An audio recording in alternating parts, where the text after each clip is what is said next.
Welcome to జై9 today. ముందుగా headlines చూద్దాం. యూపీలో విషాదం. శివారాధన కార్యక్రమంలో తొక్కిసలాట జరిగి 27 మంది మృతి. హత్రాస్ జిల్లాలో ఆధ్యాత్మిక కార్యక్రమంపై మృత్యు పంజా. తొక్కిసలాటలో ప్రాణాలు కోల్పోయిన భక్తులు, మృతుల్లో 23 మంది మహిళలు, ఒక చిన్నారి.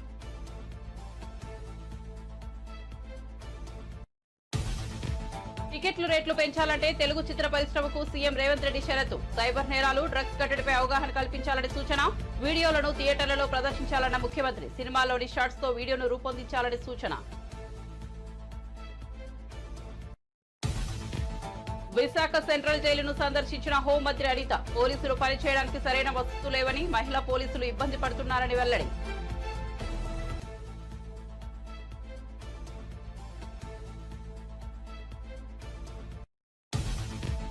ఎమ్మెల్సీ అభ్యర్థులుగా నామినేషన్ దాఖలు చేసిన హరిప్రసాద్, సి రామచంద్రయ్య పాత్రికేయుడిగా ప్రయాణం మొదలుపెట్టి నాకు ఎమ్మెల్సీగా అవకాశం ఇచ్చిన అధినేత పవన్ కళ్యాణ్ కి రుణపడి ఉంటానన్న హరిప్రసాద్.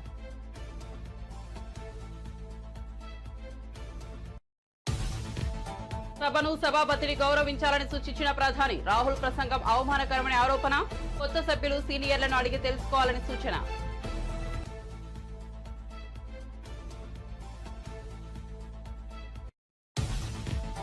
ఏపీలో 30,000 మంది అమ్మాయిల మిస్సింగ్. ఓ బాలిక జమ్మూలో ఉన్నట్లు తెలిసిందన్న పవన్ కళ్యాణ్. అదృశ్యమే 24 గంటలు గడిస్తే ఆ అమ్మాయి విషయం మర్చిపోవాల్సిందేనని వెల్లడి. పోలీసులు కూడా ఒక్కోసారి నిస్సహాయంగా మారిపోతుంటారని వ్యాఖ్యలు.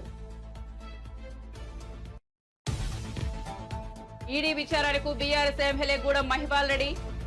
బషీర్బాగ్లోని ఈడీ కార్యాలయంలో మహిపాల్ రెడ్డిని విచారించిన అధికారులు. స్టేట్మెంట్ రికార్డు అనంతరం ఈడీ ఆఫీస్ నుంచి వెళ్లిపోయిన బీఆర్ఎస్ ఎమ్మెల్యే. ఇటీవల మహిపాల్ రెడ్డి ఇంట్లో ఈడీ అధికారుల సోదాలు. పల్లెలను ఎందుకు గాలికి వదిలేశారు? రేవంత్ సర్కార్ను నిలదీసిన హరీష్ రావు. కాంగ్రెస్ ప్రభుత్వంలో పాలన అస్తవ్యస్తంగా తయారైందన్న సిద్దిపేట ఎమ్మెల్యే.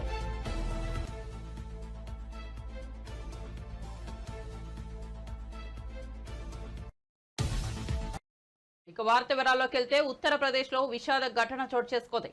హత్రాస్ జిల్లాలోని రతీబాన్పూర్ లో జరిగిన శివారాధన కార్యక్రమంలో తొక్కిసలాట జరిగి 27 మంది మృత్యువాత పడ్డారు. మృతుల్లో 23 మంది మహిళలు, 3 చిన్నారులు ఉన్నారు. 15 మందికి పైగా గాయపడ్డారు. క్షతగాత్రులను ఏటా ఆసుపత్రికి తరలించారు. కాగా మృతుల సంఖ్య పెరిగే అవకాశం ఉందని అధికార వర్గాలు భావిస్తున్నాయి. ఈ ఘటన గురించి తెలిసిన వెంటనే యూపీ సీఎం యోగి ఆదిత్యనాథ్ అధికారులను అప్రమత్తం చేశారు. వెంటనే సంఘటనా స్థలానికి చేరుకుని సహాయక చర్యలు చేపట్టాలని ఆదేశించారు. గాయపడిన వారు త్వరగా కోలుకోవాలని కోరుకుంటున్నట్లు సీఎం ఆదిత్యనాథ్ ఓ ప్రకటనలో తెలిపారు. క్షతగాత్రులకు మెరుగైన వైద్యం అందేలా చూడాలని అధికారులకు స్పష్టం చేశారు. అంతేకాదు, హత్రాస్ ఘటనపై సమాచారం అందిన వెంటనే సీఎం ఆదిత్యనాథ్ 2 మంత్రులను, డీజీపీని సంఘటనా స్థలానికి పంపించారు. ఈ ఘటనపై విచారణ జరిపేందుకు Agra additional DGP, Aligarh police కమిషనర్లతో ఓ కమిటీని నియమించారు. రాష్ట్రంలో ఫ్రెండ్లీ పోలీసింగ్ బాధితులకు మాత్రమే, నేరగాళ్లకు కాదు అని ముఖ్యమంత్రి రేవంత్ రెడ్డి స్పష్టం చేశారు. ప్రజల్లో ఆత్మస్థైర్యం నింపడం తమ ప్రభుత్వం బాధ్యత అని ఆయన పేర్కొన్నారు.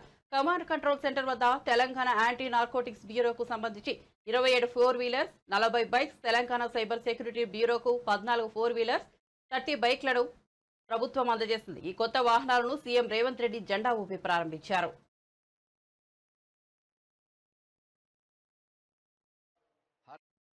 సైబర్ నేరాలు, డ్రగ్స్ కట్టడిపై తెలుగు సినీ పరిశ్రమ అవగాహన కల్పించాలని సీఎం రేవంత్ రెడ్డి సూచించారు. దీనికి సంబంధించిన వీడియోలను థియేటర్లలో ఖచ్చితంగా ప్రదర్శించాలన్నారు. అలా ప్రదర్శించిన థియేటర్లకే భవిష్యత్తులో అనుమతులు జారీ చేస్తామన్నారు. కమాండ్ కంట్రోల్ సెంటర్లో టీజీన్యా సైబర్ సెక్యూరిటీ బ్యూరో వాహనాలను సీఎం ప్రారంభించారు. ఈ సందర్భంగా నిర్వహించిన కార్యక్రమంలో ఆయన మాట్లాడారు. మాదక ద్రవ్యాల వ్యతిరేక దినోత్సవం రోజు ప్రముఖ సినీ నటుడు చిరంజీవి ముందుకొచ్చి ఓ వీడియోను రికార్డ్ చేసి పంపించినందుకు ధన్యవాదాలు తెలిపారు. హత్య జరిగితే ఒకే వ్యక్తి చచ్చిపోవచ్చు, కానీ డ్రగ్స్ బానిసలైతే కుటుంబాలు, వ్యవస్థనే బలహీనతమైపోయి, తెలంగాణ అంటే ఉద్యమాలకు వేదిక, పోరాటాలకు స్ఫూర్తి, పౌరుషానికి మారుపేరు. ఈ ప్రాంతంలో ప్రజా సమస్యల మీద, సామాజిక అసమానతల మీద పోరాటాలు చేసిన ప్రాంతం ఇది. దురదృష్టవశాత్తు గత 10 సంవత్సరాల నిర్లక్ష్యం వల్ల ఈరోజు గల్లీ గల్లీలో గంజాయి దొరికే పరిస్థితి వచ్చింది. ఇవాళ ఎక్కడ చూసినా కాలేజీలలో, ఇతర ప్రాంతాలలో డ్రగ్స్ అనేది విచ్చలవిడిగా ఈరోజు అమ్మే పరిస్థితి వచ్చింది. వీటిని నియంత్రించడానికి సంపూర్ణంగా మా అధికారులకు అధికారం ఇచ్చినాం. అదేవిధంగా సిబ్బందిని కేటాయించినాం. వాళ్ళకు స్ఫూర్తి కలిగే విధంగా మా ప్రభుత్వం వాళ్ళకు అండగా నిలబడుతుంది. ఈరోజు శ్రీమంతులో లేకపోతే కొద్దిమంది వ్యక్తులు బలి కావడం లేదు. మధ్యతరగతి వాళ్ళు, పేదవాళ్ళ పిల్లలు కూడా ఈరోజు గంజాయికి బానిసలై గంజాయి మత్తులో నేరాలు జరుగుతున్నాయి. ఈ మధ్యకాలంలో చిన్నపిల్లల మీద జరుగుతున్న దాడులు, దాని వెనకాల కారణాలు చూస్తే ప్రధానంగా గంజాయి లాంటి మాదక ద్రవ్యాలు వాడిన వాళ్ళే ఈ నేరాలకు పాల్పడుతున్నారు. ఈరోజు ఈ నేరాలను నియంత్రించాలి. ఈరోజు ఈ వేదిక మీద నుంచి మా అధికారులకు, ముఖ్యంగా మా డీజీపీ గారికి నేను ఆదేశాలు ఇస్తున్నా. సైబర్ క్రైమ్లో నైపుణ్యం ప్రదర్శించి నేరగాళ్లను పట్టుకున్న వాళ్లకు, అదేవిధంగా తెలంగాణ యాంటీ నార్కటిక్స్ బ్యూరోలో పనిచేసిన అధికారులు డ్రగ్స్ రాకెట్ను పట్టుకున్న, గంజాయి రాకెట్లను పట్టుకున్న, పెద్ద పెద్ద వాటిని వాళ్ళు పట్టుకున్నప్పుడు వాళ్లకు నగదు బహుమతితో పాటు పదవి ఉన్నతి కూడా కల్పించడానికి అవసరమైన విధి విధానాలను మీరు తయారు చేయండి. ప్రభుత్వం శాసనసభలోనే చర్చ చేసి దీనికి సంబంధించిన చట్టాన్ని చేద్దాం. మెగాస్టార్ చిరంజీవి గారు డ్రగ్స్ నియంత్రణలో తన వంతుగా ముందుకొచ్చి వారొక వీడియోని అద్భుతంగా తయారు చేసి మా డిపార్ట్మెంట్కి ఇచ్చింది. చిరంజీవి గారు లాంటి వాళ్ళు ముందుకొచ్చి తెలంగాణ, ఈ దేశంలో ఉన్న యువత డ్రగ్స్ మహమ్మారిన పడితే జరగబోయే నష్టాన్ని వారే ముందుకొచ్చి ఒక అవేర్నెస్ ప్రోగ్రాంలో వారు భాగస్వాములు అయినందుకు, ఆ విజువల్స్ మా కోసం ఇచ్చినందుకు చిరంజీవి గారిని మనస్ఫూర్తిగా నేను అభినందిస్తున్నా. సినిమా ఇండస్ట్రీలో ఉండే ప్రముఖులకు కూడా నా సూచన, మీ కొత్త సినిమాలు రిలీజ్ అయినప్పుడు టికెట్ ధరలు పెంచుకోవడానికి జీవోల కోసం ప్రభుత్వాల దగ్గరకు వస్తున్నారు, కానీ సామాజిక సమస్య అయిన సైబర్ క్రైమ్, డ్రగ్స్ నియంత్రణలో మీరు మీ సామాజిక బాధ్యతను నెరవేర్చడం లేదు అని మా ప్రభుత్వం భావిస్తుంది. నేను మా అధికారులకు సూచన చేస్తున్నా, రేపు ఎవరైనా కొత్త సినిమా రిలీజ్ అవుతుంది, సినిమా ధరలు పెంచాలి అని ప్రభుత్వం దగ్గరికి అప్లికేషన్ వస్తే వాళ్ళు డ్రగ్స్ నియంత్రణ, సైబర్ క్రైమ్ నియంత్రణలో ఒక అద్భుతమైన వీడియో ఫుటేజ్ను ఆ సినిమాలో ఏ స్టార్స్ ఉన్నారో అదే స్టార్స్తో వాళ్ళు ఒక ప్రోగ్రాం మనకు చేసి ఇవ్వాలి. అది ప్రీ కండిషన్. నేను స్పష్టంగా మా అధికారులకు ఆదేశిస్తున్నాను, ఎంత పెద్దవాళ్ళు ఎవరు వచ్చి మనల్ని రిక్వెస్ట్ చేసినా వాళ్ళు సైబర్ క్రైమ్కు సంబంధించి, డ్రగ్స్ నియంత్రణకు సంబంధించి ఆ సినిమాలో నటించిన తారాగణం, ఆ సినిమా ప్రొడ్యూసర్స్ 1.5-2 మినిట్స్ నిడివిగల ఈ సమాజాన్ని పట్టి పీడిస్తున్న వీటికి వ్యతిరేకంగా వాళ్ళు మనకు వీడియో విజువల్స్ తీసుకొచ్చి ఇస్తేనే వాళ్ళకి ఏమైనా వెసులుబాటు, సౌలభ్యాలు ఇవ్వాలి. ఎందుకంటే సమాజం నుంచి ఎంతో వాళ్ళు తీసుకుంటున్నారు, సమాజానికి వాళ్ళు కొంతైనా ఇవ్వాలి, అది వాళ్ళ బాధ్యత. AP deputy CM Pawan Kalyan Kakinada జిల్లా కలెక్టరేట్లో వివిధ శాఖల వారీగా సమీక్ష నిర్వహించారు. కాకినాడ జిల్లా కలెక్టరేట్ షణ్మోహన్ సెగిలి, జిల్లా ఎస్పీ సతీష్ కుమార్, పలు శాఖల అధికారులు ఈ సమావేశానికి హాజరయ్యారు. కాకినాడ జిల్లాలో ఉన్న పరిస్థితులను అధికారులు మంత్రి పవన్ కళ్యాణ్ కు వివరించారు. ఈ సమీక్షా సమావేశంలో కాకినాడ జనసేన ఎంపీ తంగెళ్ల ఉదయ్ శ్రీనివాస్, జిల్లాకు చెందిన కూటమి ఎమ్మెల్యేలు నిమ్మకాయల చినరాజప్ప, వనమాడి కొండబాబు, పంతం నానాజీ కూడా పాల్గొన్నారు. ఈ సమావేశంలో పవన్ కళ్యాణ్ మాట్లాడుతూ రాష్ట్రంలో 30,000 మంది అమ్మాయిల ఆచూకీ లేదని, వారు ఎక్కడ ఉన్నారన్నది తెలుసుకోవాలని స్పష్టం చేశారు. ఓ బాలిక జమ్మూలో ఉన్నట్లు తెలిసిందని, 9 నెలల కిందట లవ్ ట్రాప్ తో ఆ అమ్మాయిని అపహరించినట్టు తెలిసిందని వివరించారు.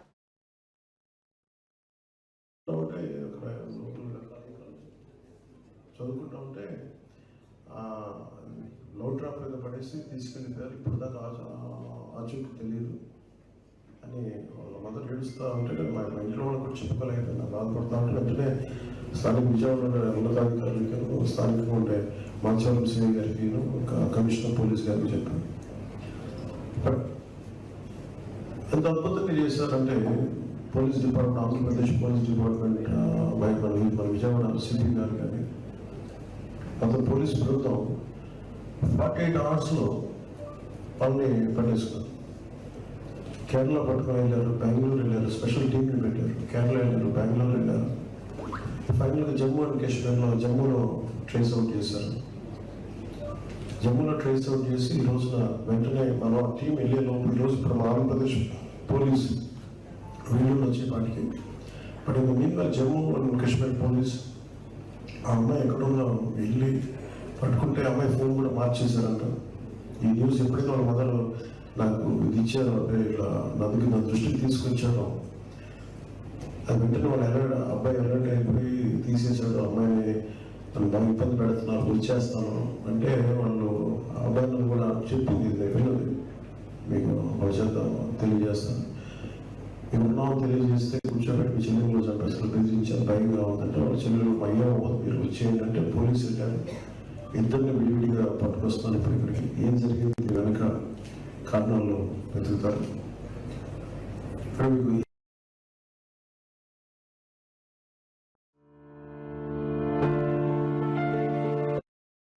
సంగారెడ్డి జిల్లా పటాన్చెరు బీఆర్ఎస్ ఎమ్మెల్యే గూడెం మహిపాల్ రెడ్డి మంగళవారం ఎన్ఫోర్స్మెంట్ డైరెక్టరేట్ విచారణకు హాజరయ్యారు.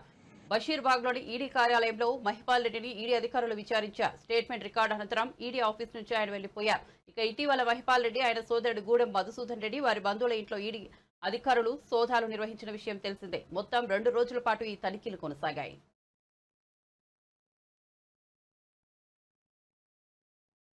కాంగ్రెస్ పార్టీ ఆంధ్రప్రదేశ్ అధ్యక్షురాలు వైఎస్ షర్మిల మంగళవారం తెలంగాణ ముఖ్యమంత్రి రేవంత్ రెడ్డిని జూబ్లీహిల్స్ లోని ఆయన నివాసంలో కలిశారు. ఈ నెల 8న వైఎస్ రాజశేఖర రెడ్డి జయంతి కార్యక్రమానికి హాజరు కావాలని ఆమె ఆహ్వానించారు. ఈ సందర్భంగా షర్మిలకు శాలువా కప్పి సత్కరించారు, పుష్పగుచ్చం అందించారు. షర్మిల తర్వాత ప్రజాభవన్ లో తెలంగాణ ఉప ముఖ్యమంత్రి మల్లుబట్టి విక్రమార్కను కలిశారు. ఆయనకు కూడా జయంతి కార్యక్రమానికి ఆహ్వానించారు. జూలై 8న విజయవాడలో వైఎస్ఆర్ 75వ జయంతి వేడుకలను నిర్వహించనున్నట్లు షర్మిల తెలిపారు. ఈ వేడుకలకు ఆమె పలువురు తెలంగాణ కాంగ్రెస్ నేతలను ఆహ్వానిస్తున్నారు. మంత్రి పొన్నం ప్రభాకర్ ను కూడా ఆహ్వానించారు.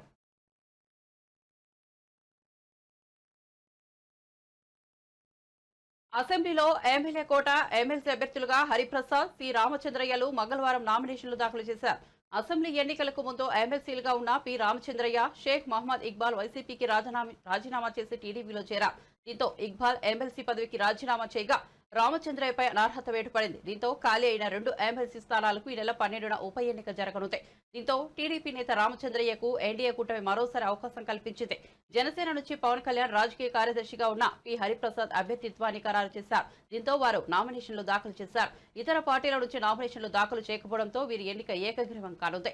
ఎమ్మెల్సీగా నామినేషన్ దాఖలు చేసిన అనంతరం జనసేన పార్టీ అభ్యర్థి హరిప్రసాద్ మీడియాతో మాట్లాడారు.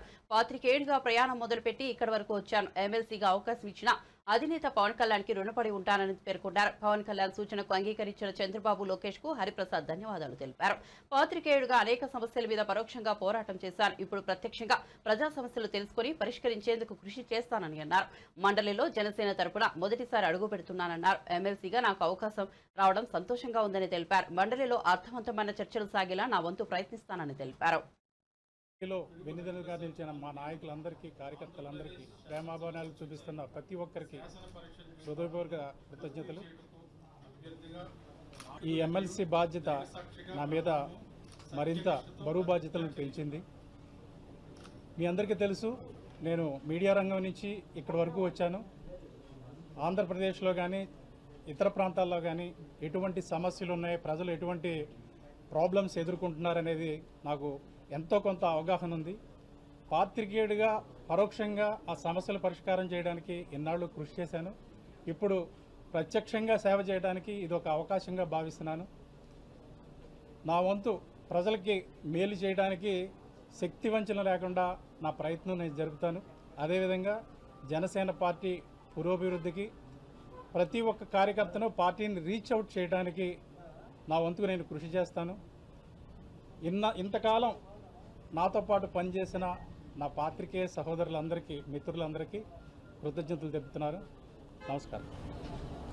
సార్ ఎమ్మెల్సీలు మీ ద్వారా జనసేన మొదటిసారి గోని కొడుతుంది, మండలిలో ప్రవేశపెడుతున్నారు. చాలా సంతోషంగా ఉందండి. ఇది హ్యాపీ మూమెంట్. బాధ్యత చెప్పాను కదా, జనసేన గాళాన్ని కౌన్సిల్ నుంచి వినిపించడానికి ఇది ఒక మంచి అవకాశంగా భావిస్తున్నాను. కౌన్సిల్లో చాలా అర్థవంతమైన చర్చలు జరుగుతాయని, ఇక్కడ అసెంబ్లీకి వచ్చి కొంచెం ఆవేశంగా చర్చలు జరుగుతాయి, అక్కడ అర్థవంతమైన చర్చలు జరుగుతాయి. అసెంబ్లీకి బ్రేక్ డౌన్ వేస్తూ ఉంటుంది కౌన్సిల్. మీ పాత్ర ఎలా ఉంటుంది? మీకు నేను చెప్పాను, పాత్రికేయుడిగా నేను చాలా కాలంగా ఈ డిబేట్స్ ఇవన్నీ అబ్జర్వ్ చేస్తున్నాను. ఈ డిబేట్స్ ఎలా జరుగుతాయి, కంటెంట్ ఎలా ప్రిపేర్ అవుతారు, ఏం మాట్లాడాలి, ఏం మాట్లాడకూడదు, సభ్య ప్రపంచానికి మనం ఏం అందజేయాలి, ఇవన్నిటి మీద అవగాహన ఉంది. కాబట్టి సభ్యత అసభ్యత తావు లేకుండా ఒక సంస్కారవంతమైన డిబేట్స్ జరిగే విధంగా నా వంతు ప్రయత్నం నేను చేస్తాను. కాంగ్రెస్ ప్రభుత్వంలో పాలన అస్తవ్యస్తంగా తయారైందని మాజీ మంత్రి సిద్దిపేట ఎమ్మెల్యే హరీష్ రావు మండిపడ్డారు. పరిశుభ్రంగా ఉండాల్సిన పల్లెలను ఎందుకు గాలికి వదిలేశారని హరీష్ రావు నిలదీశారు. తెలంగాణ భవన్ లో హరీష్ రావు మీడియాతో మాట్లాడారు. పెట్టాల్సిన అవసరం కూడా ఉంది. ప్రభుత్వాన్ని కొంచెం తట్టి నిద్రపోతుంది, నిద్రలేపాల్సిన అవసరం కూడా ఉంది. పరిస్థితులు చాలా దారుణంగా ఉన్నాయి. మేము చెప్పడమే కాదు, మీరు కూడా గ్రామాలు, పట్టణాల్లో పారిశుద్ధ్యం అంతా కూడా నిలిచిపోయి మలేరియా, డెంగ్యూ, వైరల్ ఫీవర్స్తో ప్రజలు చాలా బాధపడుతూ ఉన్నారు. గాంధీజీ కలలుగన్న గ్రామ స్వరాజ్యాన్ని తీసుకురావడం కోసం గౌరవనీయులు మాజీ ముఖ్యమంత్రి వర్యులు కేసీఆర్ గారు పల్లె ప్రగతి, పట్టణ ప్రగతి కార్యక్రమాన్ని తెచ్చి పల్లెల్ని అద్దాల్లాగా మార్చారు. పట్టణాల్లో అద్భుతమైనటువంటి అభివృద్ధిని సాధించింది బీఆర్ఎస్ ప్రభుత్వం. గ్రామాల అభివృద్ధి దేశ అభివృద్ధికి మార్గదర్శకమని గ్రామాల్లో పరిశుభ్రత, స్వచ్ఛత లక్ష్యంగా అనేక కార్యక్రమాలను బీఆర్ఎస్ పార్టీ చేపట్టింది. పల్లె ప్రగతి, పట్టణ ప్రగతిలో భాగంగా ప్రతి సంవత్సరం కూడా 2 టైమ్స్ డ్రైవ్ చేసేవాళ్ళం. ఒకటి వర్షాకాలం ప్రారంభంలో జూన్లో స్పెషల్ డ్రైవ్ ఉండేది. తర్వాత మార్చి నెలలో ఒక డ్రైవ్ చేసేవాళ్ళం. ఫిబ్రవరి, మార్చిలో ఒక డ్రైవ్ చేసేవాళ్ళం. దాంతో గ్రామాల్లో చాలా అద్భుతమైనటువంటి ప్రోగ్రెస్ వచ్చింది. ముఖ్యంగా గ్రామాల్లో మీరు చూస్తే avenue plantation, nursery, dump yard, పిచ్చి మొక్కల తొలగింపు, వైకుంఠ ధామాల నిర్మాణము, వెజ్ నాన్ వెజ్ మార్కెట్ల నిర్మాణము, ఇట్లా చాలా చక్కగా గ్రామాలను మేము మా ప్రభుత్వ హయాంలో అభివృద్ధి చేశాం. కానీ 7 నెలల కాంగ్రెస్ పాలనలో పారిశుద్ధ్యం పడకేసింది. పట్టించుకోవాల్సినటువంటి ప్రభుత్వం ఇవాళ మొద్దు నిద్రపోతూ ఉంది. 7 నెలల్లో గ్రామ పంచాయతీలకు కాంగ్రెస్ ప్రభుత్వం వచ్చిన తర్వాత 7 పైసలు కూడా విడుదల చేయలేదు. నాట్ ఈవెన్ ఏ సింగిల్ పై. ఈ ప్రభుత్వం వచ్చిన 7 నెలల్లో గ్రామ పంచాయతీలకు నయా పైసా కూడా విడుదల చేయలేదు. ఆ రోజు కేసీఆర్ గారు ప్రభుత్వం ఉన్నప్పుడు పల్లె ప్రగతి కింద టంచన్ల ఎట్లయితే ఉద్యోగస్తులకు జీతాలు పడ్డాయో ప్రతి పల్లెకు కూడా జనాభా ప్రాతిపదికన నిధులు ఇచ్చాం. పట్టణాలకు నిధులు ఇచ్చాం. ప్రతి నెల పల్లె ప్రగతి, పట్టణ ప్రగతి కింద గ్రామ పంచాయతీలకు, మున్సిపాలిటీకు బీఆర్ఎస్ ప్రభుత్వం నిధులు ఇచ్చేది.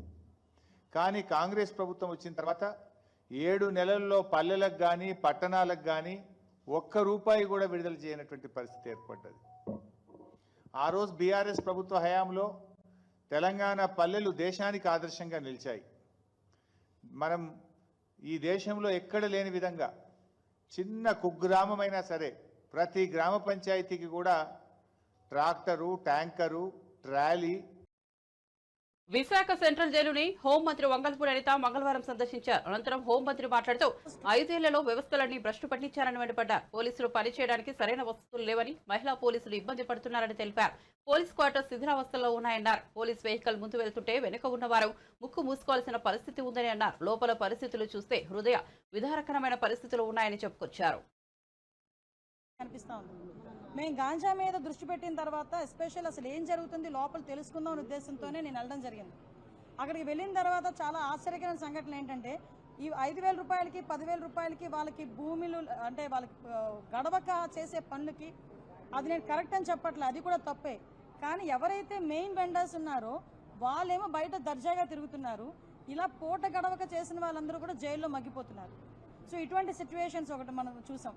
At the same time department వాళ్ళ దగ్గర నుంచి కూడా ఇక్కడ చాలా మందికి అక్కడ మంచి హాస్పిటల్కి సంబంధించి ఒక మంచి ఫెసిలిటేట్గా ఒక టెస్టింగ్ టూల్ కూడా ఒకటి వీళ్ళు సిఎస్ఆర్ ఫండింగ్లో తీసుకొని ఖైదీలందరికీ కూడా ల్యాబ్ టెస్ట్లు ఏదైతే ఉన్నాయో అవన్నీ కొంచెం దగ్గర 76 టెస్టులు చేయడానికి వాళ్ళందరికీ కూడా అది కూడా ఈరోజు నా చేతుల మీదుగా కూడా ఓపెన్ చేయించారు. It's very good side.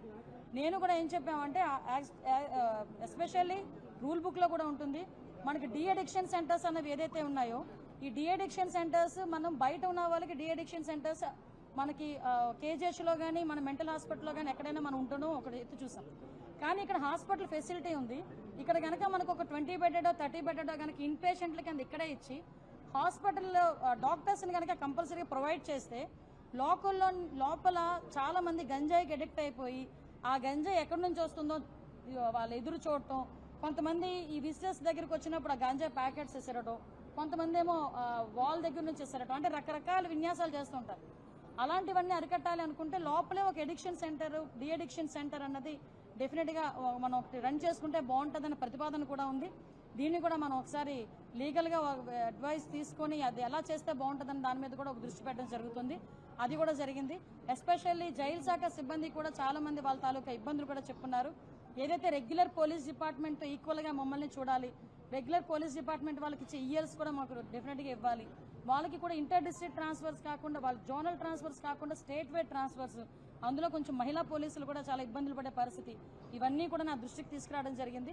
కంపల్సరీగా వీటన్నిటి మీద కూడా సమీక్ష ఏర్పాటు చేసుకొని అఫీషియల్స్తోని అదేవిధంగా లీగల్ అడ్వైజర్స్తోని కూడా కూర్చొని అందరికీ కూడా ముఖ్యంగా పోలీస్ డిపార్ట్మెంట్ వాళ్ళందరికీ కూడా ఫ్రెండ్లీ పోలీసింగ్ కింద పోలీస్ వెల్ఫేర్ కింద డెఫినెట్గా వీళ్ళందరికీ కూడా మంచి జరగాలని, మంచి జరుగుతుందని కూడా నేను ఆశిస్తున్నాను. అదేవిధంగా వీళ్ళందరికీ కూడా ఫెసిలిటీస్ ఇప్పుడు ఏదైతే ఉన్నాయో చాలా మందికి క్వార్టర్స్ కూడా నేను చూస్తుంటాను, పోలీస్ క్వార్టర్స్ కూడా శిథిలావస్థలో చాలా మంది పోలీస్ క్వార్టర్స్ ఉన్నాయి. మొన్నే మీకు చెప్పాను, ఈవెన్ 5 సంవత్సరాలుగా వెహికల్స్ కొనలేదు, పోలీస్ వెహికల్స్ లేవు. ఈ రోజుకి కూడా పోలీస్ వెహికల్ ముందు వెళ్తుందంటే వెనకాల మన ముక్కులు మూసుకోవాలి, అంత నల్లని పొగ వచ్చే పరిస్థితులు కనిపిస్తున్నాయి. ఇంకొక విషయం, అలాంటి సిచ్యువేషన్స్ ఇక్కడ కనిపిస్తున్నాయి. ఇంకొకటి ఏంటంటే యాజ్ పర్ సుప్రీంకోర్టు లా ప్రకారం కూడా ఇక్కడ ఎవరైతే సత్ప్రవర్తనతో ఉన్నారో వాళ్ళకి కొంత వెసులుబాటు, మనకి క్షమాభిక్ష అనేది ఉండేది. ఈ 5 సంవత్సరాలు అది కూడా లేదు, లాస్ట్ 5 years.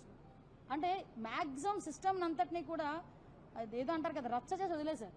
సో మళ్ళీ ఇదంతా స్ట్రీమ్ లైన్లో పడాలి. డెఫినెట్గా జైలు శాఖను కూడా మనం బలోపేతం చేసుకోవాలి, వాళ్ళ స్టాఫ్ ప్యాటర్న్ పెంచాలి. వీళ్ళకి ఇంచుమించుగా 60 దగ్గర 600 మంది ఎంతమందో ఇంకా 600 వేకెన్సీస్ ఉన్నాయి, ఇంకా వేకెన్సీస్ ఉన్నాయి. వీటన్నిటి గురించి కూడా కంపల్సరీగా సీఎం గారితో మాట్లాడి వీళ్ళందరికీ కూడా ఫేవర్ జరిగేటట్టుగా మాత్రం నేను కృషి చేస్తాను. రాష్ట్రంలో నిరుద్యోగ సమస్యపై ప్రభుత్వం నిర్లక్ష్యంగా వ్యవహరిస్తున్నదని అఖిల భారత విద్యార్థి పరిషత్ విమర్శించింది. ప్రభుత్వ తీరు నిరసిస్తూ ఏబీవీపీ నాయకులు మంగళవారం మధ్యాహ్నం తెలంగాణ పబ్లిక్ సర్వీస్ కమిషన్ కార్యాలయం ముందు ఆందోళనకు దిగారు. ప్రభుత్వ తీరు నిరసిస్తూ ఆందోళనకారులు పెద్ద ఎత్తున నినాదాలు చేశారు. తక్షణమే ఉద్యోగ ఖాళీల భర్తీకి నోటిఫికేషన్ ఇవ్వాలని డిమాండ్ చేశారు. టీఎస్పీఎస్సీ కార్యాలయంలోకి చొచ్చుకెళ్లేందుకు ప్రయత్నించిన నిరుద్యోగులను పోలీసులు అడ్డుకున్నారు. దాంతో వారు అక్కడే బైఠాయించి నిరసన తెలిపారు.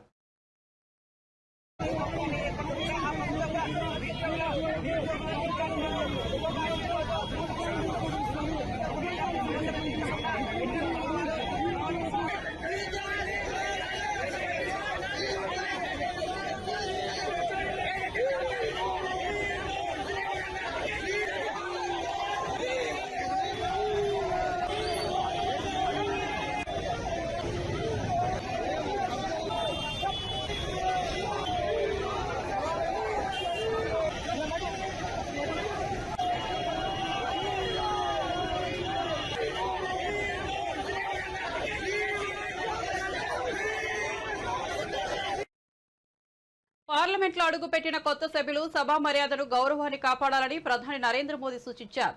నియమ నిబంధనల విషయంలో సందేహాలను సీనియర్లను అడిగి నివృత్తి చేసుకోవాలని చెప్పారు. అంతేకాని రాహుల్ గాంధీలా ప్రవర్తించవద్దని సూచించారు.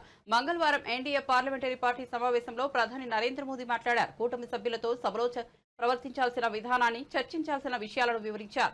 లోక్సభలో సోమవారం రాహుల్ గాంధీ చేసిన ప్రసంగంపై స్పందిస్తూ సభను, సభాపతిని ప్రతిపక్ష నేత అవమానించారని విమర్శించారు. మూడోసారి ఎన్డీఏ కూటమి అధికారంలోకి రావడంతో కాంగ్రెస్ పార్టీ తట్టుకోలేకపోతోందని మోదీ ఆరోపించారు.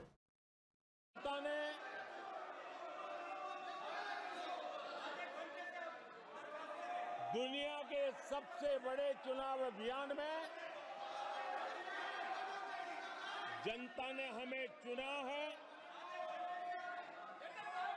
और आदरणीय सभापति जी, मैं कुछ लोगों की पीड़ा समझ सकता हूं कि लगातार झूठ चलाने के बावजूद भी उनका घोर पराजय हुआ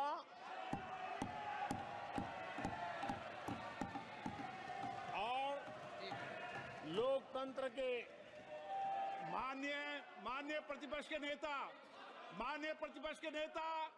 ये शोभा नहीं देता आपको, ये शोभा नहीं देता।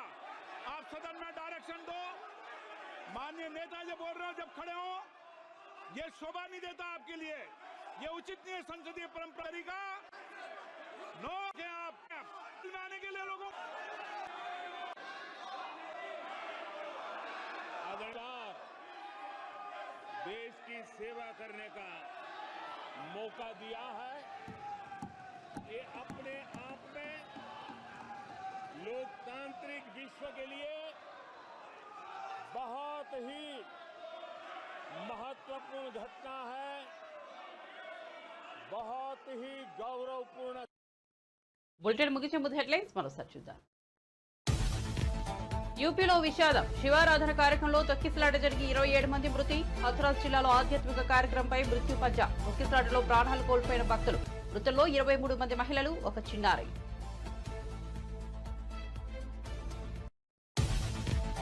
టికెట్ల రేట్లు పెంచాలంటే తెలుగు చిత్ర పరిశ్రమకు సీఎం రేవంత్ రెడ్డి షరతు.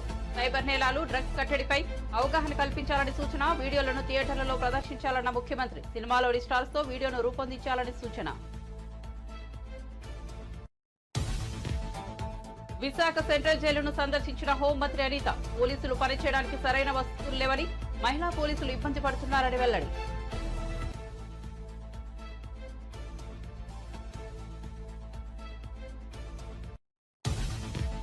ఎమ్మెల్సీ అభ్యర్థులుగా నామినేషన్ దాఖలు చేసిన హరిప్రసాద్. శ్రీ రామచంద్రయ్య పాత్రికేయుడిగా ప్రయాణం మొదలుపెట్టి తనకు ఎమ్మెల్సీగా అవకాశం ఇచ్చిన అధినేత పవన్ కళ్యాణ్ కి రుణపడి ఉంటానన్న హరిప్రసాద్.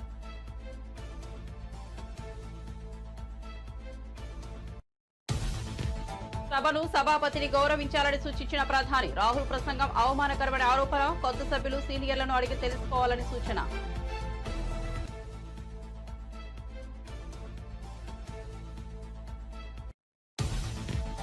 ఏపీలో 30,000 మంది అమ్మాయిల మిస్సింగ్. ఓ బాలిక జమ్మూలో ఉన్నట్టు తెలిసిందన్న పవన్ కళ్యాణ్. అదృశ్యమై 24 గంటలు గడిస్తే ఆ అమ్మాయి విషయం మర్చిపోవాల్సిందేనని వెల్లడి. పోలీసులు కూడా ఒక్కోసారి నిస్సహాయంగా మారిపోతుంటున్నారని వ్యాఖ్యలు. ఈడీ విచారణకు బీఆర్ఎస్ ఎమ్మెల్యే గూడెం మహిపాల్ రెడ్డి. బషీర్బాగ్లోని ఈడీ కార్యాలయంలో మహిపాల్ రెడ్డిని విచారించిన అధికారులు. స్టేట్మెంట్ రికార్డు అనంతరం ఈడీ ఆఫీస్ నుంచి వెళ్లిపోయిన బీఆర్ఎస్ ఎమ్మెల్యే. ఇటీవల మహిపాల్ రెడ్డి ఇంట్లో ఈడీ అధికారుల సోదాలు. పల్లెలను ఎందుకు గాలికి వదిలేశారు? రేవంత్ సర్కార్ను నిలదీసిన హరీష్ రావు. కాంగ్రెస్ ప్రభుత్వంలో పాలన అస్తవ్యస్తంగా తయారైందని అన్న సిద్దిపేట ఎమ్మెల్యే.